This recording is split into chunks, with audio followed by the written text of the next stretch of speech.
Bom, outro ponto que eu quero destacar é sobre o desenvolvimento industrial desse período, né, de 1860 a 1890. É o momento em que os Estados Unidos vão se consolidar como a maior potência industrial do mundo. É interessante que o crescimento, em termos de número bruto, é menor do que aquele que a gente verifica na época da Era do Good Feelings. Porém, já atingiu uma escala tão grande que qualquer crescimento de 1% era bem maior do que os crescimentos que a gente via naquele período anterior. Porém, a década de 1860, né, o pós-guerra civil e a expansão para o oeste, ela marca o surgimento de um tipo de indústria nos Estados Unidos que nós não víamos até então, né? Já de conglomerados, de indústrias vinculadas a uma espécie de oligarquia industrial, diferente da era do que a gente viu na era do Good Feelings, que era um tipo de indústria mais familiar, né? E aí, essa oligarquia, a formação desses conglomerados se deu primeiro por conta de disputas naturais do capitalismo, né? Ou seja, de disputas que se deram pela oferta de melhores produtos com baixos preços e que levou a falências a algumas empresas particulares e tudo mais, mas também pela formação de cartéis, trustes e holdings, né? Principalmente trustes e cartéis, que não eram proibidos naquela época, só serão proibidos a partir de 1890, da década de 1890. E aí é interessante então que esse modelo de um oligopólio da era dos magnatas surge então após esse período. Por que isso acontece, né? Bom, você poderia dizer porque é da natureza do capitalismo. Ah, há uma linha mais liberal que vai associar isso a justamente o resultado do que a gente viu na Guerra Civil, né? Que é um fortalecimento do Estado, né? O modelo hamiltoniano que sai vitorioso. Por quê?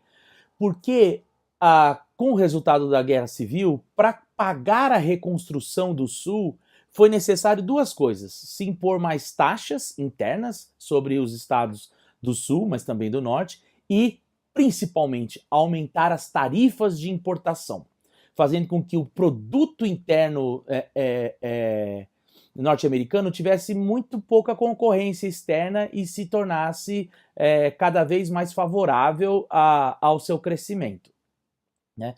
Então a gente vê uma queda das tarifas até a década de 1860 e depois elas voltam a subir, né? Fazendo com que o Estado seja extremamente protetor às indústrias locais, né? E associando isso como uma forma de arranjar recursos para promover a expansão e a reconstrução do Sul. Além disso, com o Banco Central, ficou mais fácil fornecer dinheiro para determinados grupos que começaram a se colocar perante os demais grupos familiares com mais dinheiro e, portanto, com mais tempo para bancar preços baixos e esperar a quebra do seu adversário, né? Então, a explicação que às vezes você encontra para a formação desse oligopólio está justamente por uma atuação mais forte do Estado na economia a partir de 1890.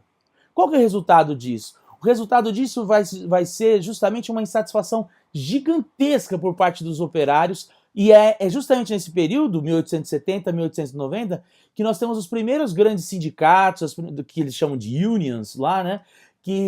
De conflitos entre patrões e empregados, mas também o surgimento de um terceiro partido, né, que ficou conhecido como Partido Populista. Esse Partido Populista dizia defender os interesses do povo, né, como o nome já diz. Mas quem seria esse povo? Seriam os trabalhadores das minas, né, e também os trabalhadores das fábricas.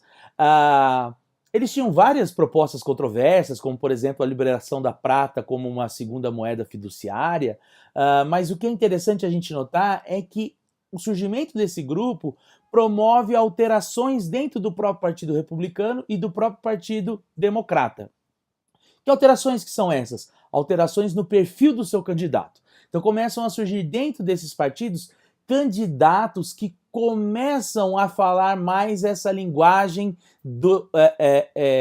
da população, do trabalhador comum, e que em um segundo momento, que nós veremos na próxima aula, começam a se postar como defensores desse povo contra os burgueses. É nesse momento em que surgem os presidentes progressistas, que vão fazer o quê? Vão promover mecanismos de controles da formação de cartéis e truches, tornando isso proibido e promovendo uma maior taxação sobre riquezas, fortunas e tudo mais.